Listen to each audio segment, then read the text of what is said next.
In the past month, my older brother's fiancée left him. This meant he lost his house because the home they lived in was in her name. He lost his vehicle because what he was driving was her old car. He also lost his job because he was so focused on his breakup that he was constantly making mistakes. He moved in with our parents, who live about 5 minutes away from my husband and I. I do have a lot of sympathy for him. He literally has nothing, no home, no car, no job, no relationship. The problem is, this is third time this has happened to him. That's right, he has had 3 fiancées leave him now, and every time he winds up losing everything. He has had 2 cars impounded because he gets so upset over his breakups he loses his job and can't make payments on his vehicles. My parents and I have bailed him out of these situations every time. I even paid off his back payments on his car, paid for his dog's vet bills, and paid some of his rent before. My parents and I have literally spent thousands of dollars trying to help him. Each of the past 2 times he winds up moving back in with my parents, who are in their late 60s. While we pay for everything for him, whenever he goes through a breakup he becomes a total jerk. He spends every weekend with his friends out camping or vacationing. How he pays for it I have no idea. After the second fiancée, he took a trip to Fiji with his friends but couldn't afford to pay his rent. He mostly ignores me unless he needs money, which, during this breakup, I am refusing to help him out at all. The worst part is he treats my parents like garbage. If they ask him questions like, "Have you been looking for a job?" he will yell at them. He has no problem eating the food they provide for him and living in their house rent and utility free. And driving my mom's brand new car, which she got because he totaled her last car, but makes them absolutely miserable. My mom told me he will yell at them, call her stupid, trashes their house, sleeps all day, and leaves the care of his dog up to them. Every time I see my mom lately, it's obvious that she's been crying. The most recent event took place on Sunday. In an attempt to get him out of the house for a while, I offered to take him out in our boat. He seemed super excited about it, and when he's excited he can actually be a lot of fun to be around. He tells me he's hanging out with friends but will be back in town Sunday afternoon. Sunday afternoon rolls around and he's nowhere to be seen. I get a text around 6 p.m. that he's decided to go to a local tourist destination with all his friends. They are going to tube down a river. I'm bummed because I was honestly looking forward to it, and because my brother has once again chosen his friends over his family. But it's whatever, I honestly don't rely on him for anything, so it's not that big of a deal. But then I find out he's driving my mom's car and she has to be in her office early Monday morning. Then the peaceful protests in our town turn into full-on riots, and my brother is still not home. At this point he can't get home because they've blocked off access to our town, so he just stays with his friends, and I wind up taking my mom to work. My dad tries to talk to my brother on Monday about how irresponsible he was, and my brother just yells at him, and then locks himself in my parents' basement for the rest of the day. My parents are miserable. They want to help and have always said they will do anything for us kids. But they are just enabling my brother every time they bail him out. My dad has major health problems that are being exacerbated by the stress my brother is causing. My mom has a history of severe depression that I see her slipping back into the longer my brother is with them. I'm really close to my parents, and they are usually very fun people. The longer my brother stays with them, I am seeing them become depressed, short-tempered, and miserable. I tried telling them to kick him out. One of his friends would surely take him in. But they insist that they don't want to leave him homeless. I can't convince them to kick them out, but is there anything else I can say or do that might get my brother to get his head out his ass and get a job? How can I get my brother to see his behavior towards my parents is unacceptable? It just sucks. I used to really look up to my older brother because he is outgoing and funny and the sort of person everyone just gravitates towards. Now I'm just pissed at him for how he treats my parents, and simultaneously scared for his mental health, because he clearly has a lot of problems. I have been with my fiancé for 2 years. We are both 37 years old. We're getting married soon. I've only met her family a couple of times. My daughter, Judy, 16 years old, has never met them till very recently, where they hosted dinner to celebrate 4th of July, and that's when they met her for the first time. Judy has a visible burn scar on her forehead. It was due to an accident she was in when she was 9. She used to be incredibly insecure about it. to the point where I was forced to homeschool her, and it was hard trying to deal with and navigate through this rough time. Now she's doing a lot better, though some comments can really cause her to become stressed out and anxious. My fiancé knows all that and respects it. Before we went to her parents' house, I asked her to tell them about Judy and her struggle, and get to try and not say anything negative about it or possibly mention it.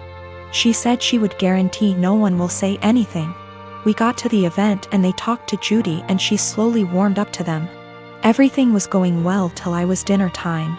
My FMIL looked at Judy while she was eating and pointed at her scar, basically asking questions about it, which made Judy lose her appetite and start to get uncomfortable. I kept sending my fiancé and her mom signs to knock it off, but to no avail.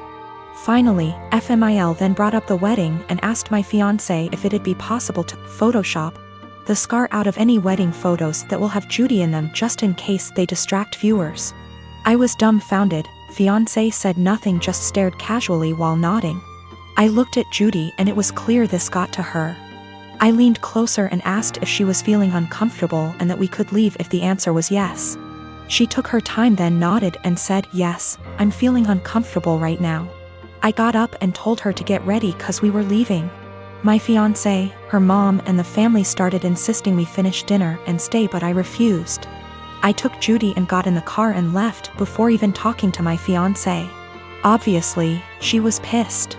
She called and was angry, talking about how I disrespected her parents by taking Judy and leaving in the middle of dinner and not even saying goodbye. I told her that Judy was feeling uncomfortable with Mills' comments and questions. She said Judy overreacted and is in need to go back to therapy if a simply mention of her scar caused her to react that way. I got tired of arguing and asked her to give us some time, but she went on me and said that I have no respect for her and her family, and that what I did was irrational, and now she won't speak to me till I clear things up with her family, after ruining their celebratory dinner. For the past 5 years, I volunteered for a mental health hotline. I'm deeply passionate about the hotline's work, and I've devoted huge amounts of time and energy to answering calls, training new volunteers, and fundraising. I've become close friends with many of the people I volunteer with, and I get a lot of joy out of helping people who don't have a lot of other support in their lives. I love this organization. I can't imagine my life without it.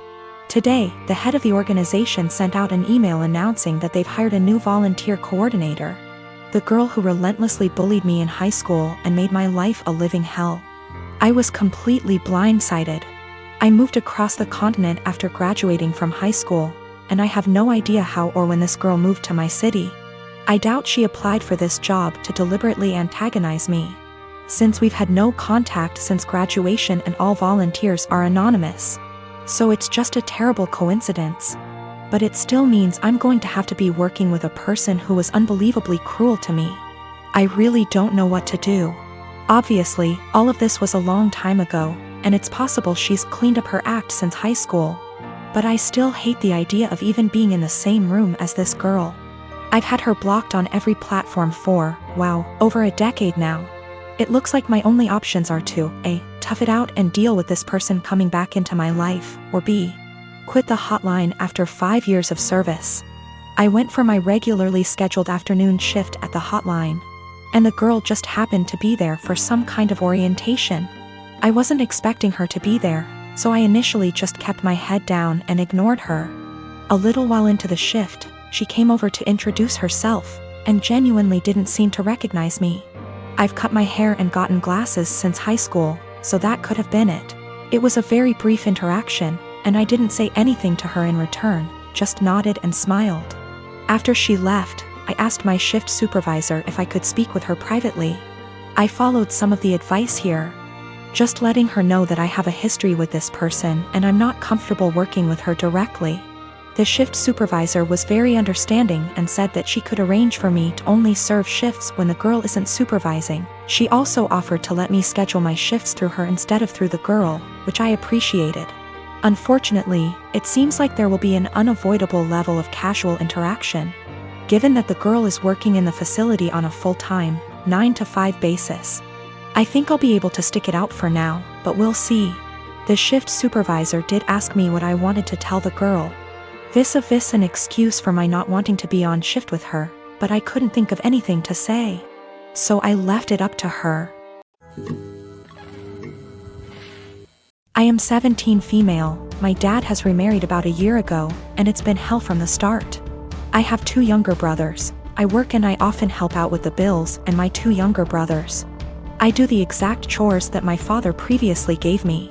My room is always clean, I do the dishes after dinner, I do the laundry every week, I am in charge of cleaning the kitchen, living room and back patio, as well as taking our trash. So I do what I have to do. But I don't allow my stepmom to try and make me do more things than I already do or try to make major changes in my life. Again, I just do what I need to do so I can go on with my life. I'm just saying this to show that I am a good kid. I can admit that I really do not like my stepmom. My dad won't see it and constantly acts like I'm losing my mind, but my stepmom acts different behind closed doors. I told everyone from the beginning that I do not see her as my mom, I won't be calling her mom. And this change with her and her 4 kids moving into our apartment will not change aspects of my life. I'm not a babysitter, but she constantly disrespects that. I'm not sure why, but she loves trying to punish me, which I don't let her do. Again, I don't need disciplining. I'm just not happy anymore and I'm done putting on a smile to please everyone of overworking myself to feel proud of. So I do what I need to do and everyone can leave me alone. She constantly tries to make me do more than I already do, go as far as to clean her bedroom, bathroom, pick out her kids' clothes, buy them clothes, and gets angry if I say no. The other day she tried coming to me telling me to call off of work to watch her kids. I told her that I won't and I am not a babysitter. Her kids are all twins, 2 of them 14, 2 of them 15. She told me that she wasn't asking me, and if I'm not there I lose my phone, car, and laptop. I pay for all that. I just said I will be going. She said I won't.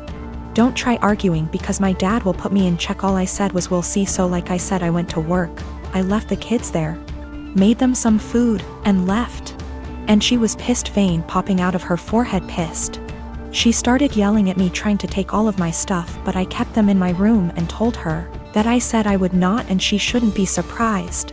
She got mad, saying why I was incompetent to even babysit a couple of kids, and she can't wait till I turn 18 to kick me out. I agreed, and she got even more mad and tried saying I will be coming straight home from school. At this point I just accused her of being a sadist and thriving off of watching people suffer. Argument was over. I went where I needed to, did what I needed to, but my dad and her have given me the silent treatment and won't even leave dinner there for me.